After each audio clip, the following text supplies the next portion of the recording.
जय श्री कृष्णा। राधे राधे। स्वागत है आपका हमारे चैनल पार्वती पनमोली में।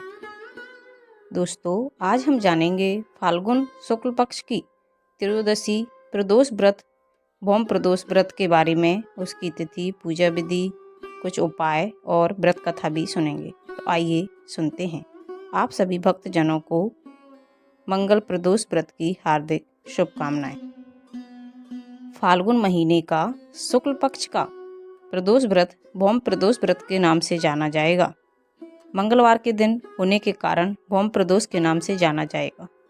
प्रदोष का व्रत पूरे विधि विधान से रखने पर जातक की सभी मनोकामनाएं पूरी हो जाती हैं। भौम प्रदोष व्रत की पूजा संध्या काल के समय करना फलदायक मानी जाती है। वहीं प्रदोष के दिन राशि अनुसार कुछ उपाय की मदद से जीवन के दुख दर्द आर्थिक तंगी से भी छुटकारा मिल जाता है। आइए सबसे पहले जान लेते हैं भौम प्रदोष व्रत के पूजा का शुभ मुहूर्त। भौम प्रदोष व्रत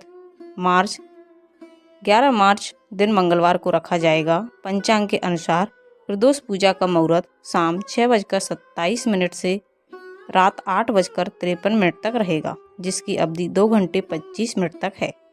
आइए सबसे पहले जानते हैं पूजा विधि के बारे में। सुबह जल्दी उठें, स्नान आदि के बाद स्वच्छ कपड़े धारण करें। स्नान करने के बाद साफ स्वच्छ वस्त्र पहन लें। घर के मंदिर में दीप प्रज्वलित करें।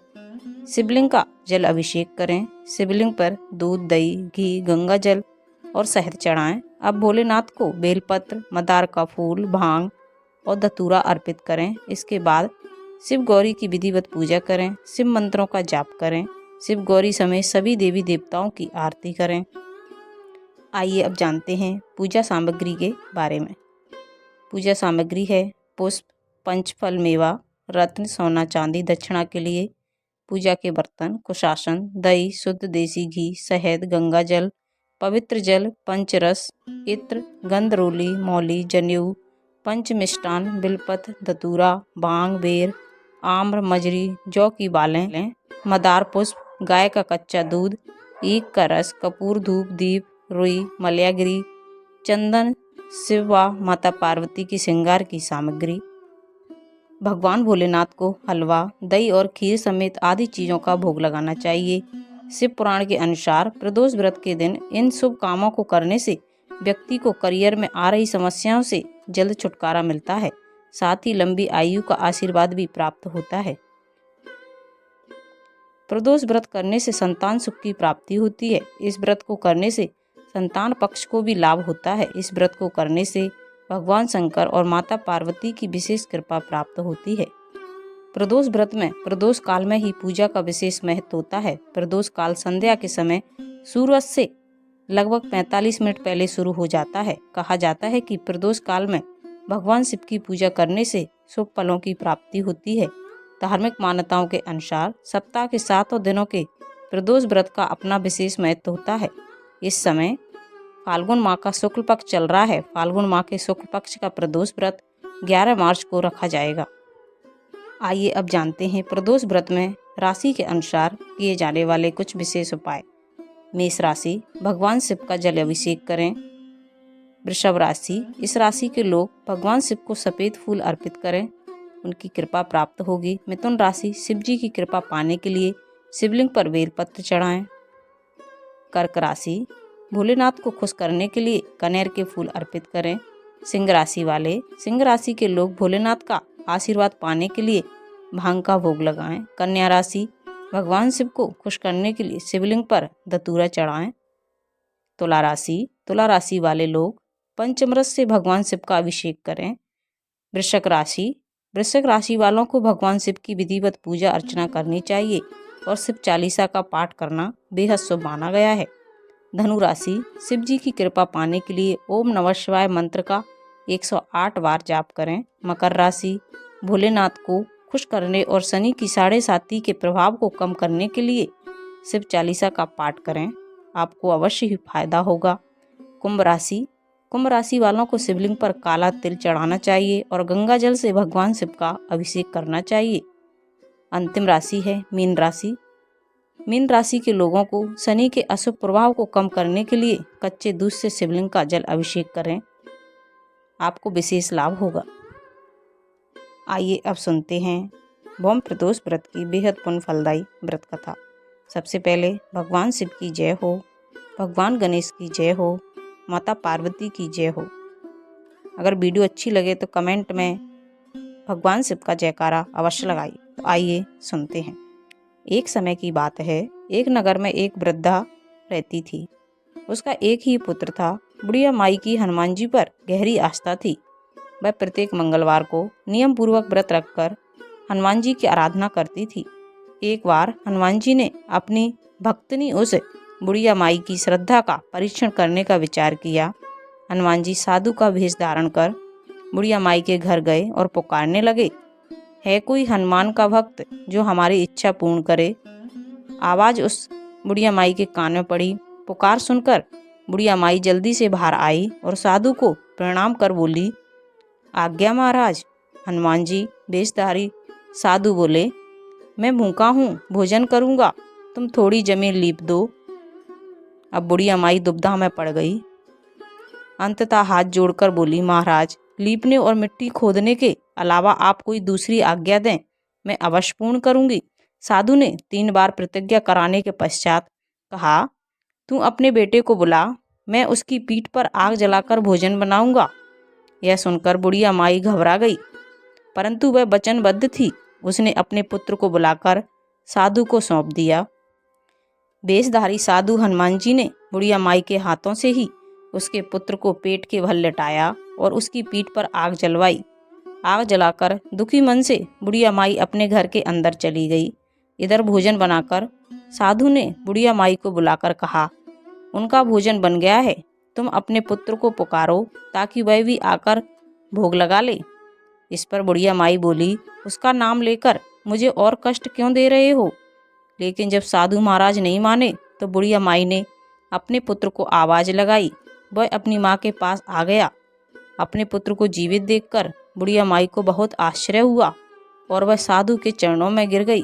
तब हनुमान जी महाराज अपने वास्तविक रूप में प्रकट हुए और बुढ़िया माई को दर्शन दिए और आशीर्वाद दिया। जय बोलो बजरंगबली की जय हो, हर हर महादेव। दूसरी कथा के अनुसार एक नगर में एक ब्राह्मणी रहती थी। उसके पति का स्वर्गवास हो गया था। उसका अब कोई सहारा नहीं था, इसलिए वह सुबह होते ही अपने पुत्र के साथ भीख मांगने निकल पड़ती थी। वह खुद का और अपने बेटे का इसी तरह पेट पालती थी। एक दिन ब्राह्मणी घर लौट रही थी तो उसे एक लड़का घायल अवस्था में कराता हुआ मिला। ब्राह्मणी दयावश उसे अपने घर ले आई। वह लड़का विदर्भ का राजकुमार था। शत्रु सैनिकों ने उसके राज्य पर आक्रमण कर उसके पिता को बंदी बना लिया था और राज्य पर नियंत्रण कर लिया था, इसलिए वह मारा मारा फिर रहा था।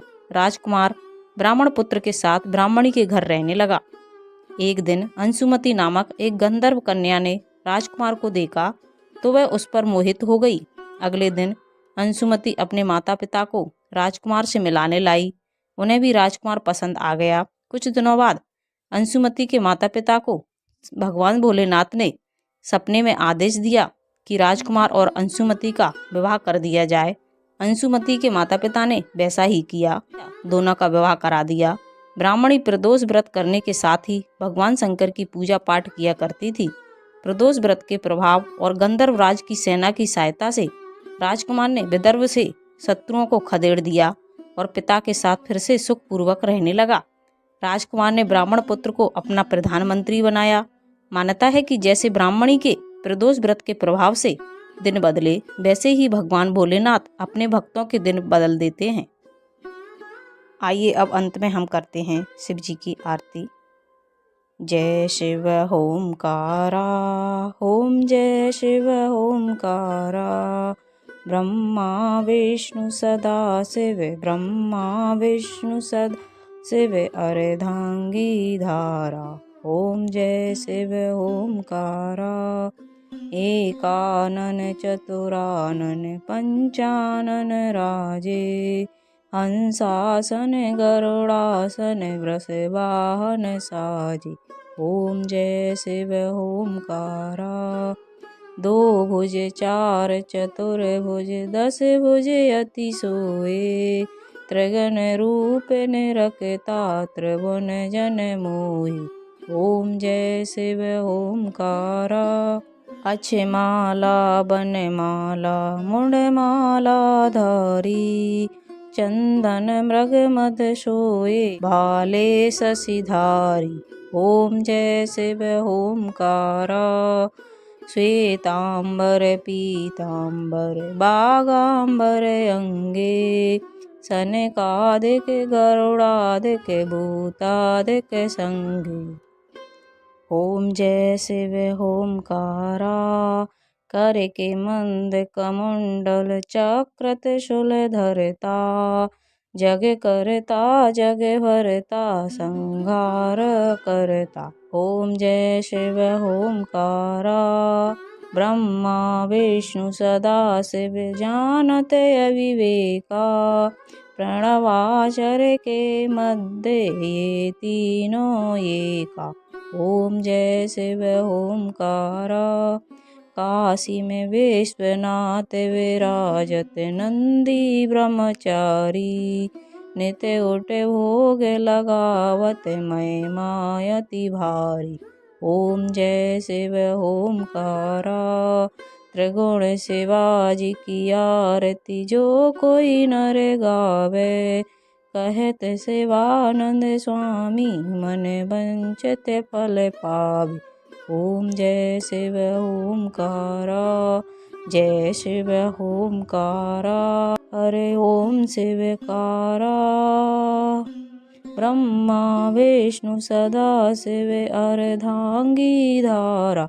ओम जय शिव ओमकारा।